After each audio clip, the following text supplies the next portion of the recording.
Merhaba sevgili ikinci sınıflar, ben Ayşegül öğretmen. Bu, şekle, sembole, işarete baktığımızda ne görüyoruz arkadaşlar? Bu bir trafik işareti. Yaya geçidini anlatıyor değil mi arkadaşlar bu trafik işareti? Bu trafik işaretine baktığımızda yol çalışması olduğunu görüyoruz. Çünkü bu işaretin anlamı yol çalışması var demek.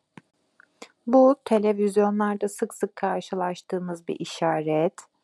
TV işaretlerinden 18 yaş ve üzeri demek. Bunu çöp kutularında görüyoruz. Geri dönüşüm işareti demek bu da. Bu işareti bol bol tuvalet kapılarında görürüz. Kadın ve erkek anlamına geliyor gördüğünüz gibi.